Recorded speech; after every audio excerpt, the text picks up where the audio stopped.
احلى تحيه لكل اللي بيشوفوني. معاكم حسن التوني وريفيو جديد من قلب فيصل، تحديدا منطقه المساكن. من فتره كده كذا حد بعت لي بوست المطعم برجر فتح في المساكن فيصل، وانه بعد فتره بسيطه لقوا المكان ولع وبداوا فيه من اول وجديد، وصاحب المكان بيقول انه الاكل والخامات نضيفه جدا عندهم وتستاهل ان الناس تجربها. قلت ما بدهاش بقى يا اخواتي، خدت احمد صاحبي ورحنا على طول المكان نذكر الله كده ونصلي على الرسول عليه افضل الصلاه والسلام. وطبعا يا اخواتي ما ننساش ندعي لاخواتنا في كل مكان ربنا ينصرهم، وما ينفعش تفوت لايك وشير للفيديو عشان ندعم الناس دي وكل الناس تشوف الفيديو. يعني الفيديو عمايله عليا واللايك والشير عليك. وتعالوا نشوف دود برجر بيقولي. دود برجر المنيو بتاعه بسيط، 4 سندوتشات فراخ و4 سندوتشات برجر، وقالوا لي هناك الفراخ فريش ومميزه جدا عندهم. فطلبت واحد سموكي برجر ده كان عامل 70 جنيه، وواحد فاير دود تشيكن وده عامل 80 جنيه. دخلت اشوف الحاجه وهي بتتعمل، لقيت شكل العيش فريش للامانه، وبينزل عليهم بالصوصات بقى مع الخس والطماطم والخيار المخلل، قطعه البرجر وعليها صوص الباربيكيو والبيك تيستي. الفرايد تشيكن اللي شكله جنني ونازل سخن نار على السندوتش كده وبالصوصات عليه وقطعه الترك المدخن، يا جماله. لبست يا اخواتي الجوانتي بتاعي وقعدت ادوق. دخلت في اول حاجه السموكي برجر، قطعه البيف بيكون كده مع الصوصات وقطعه البرجر، ضربت على طول قطمه في التانيه.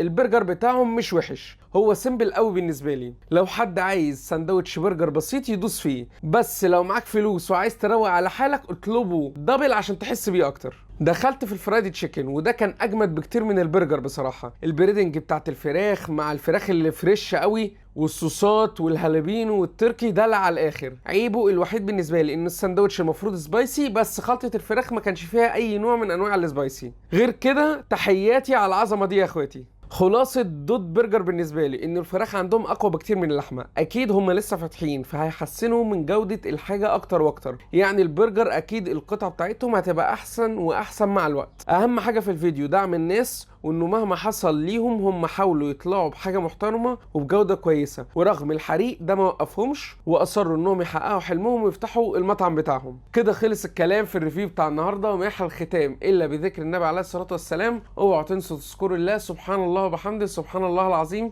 سلام.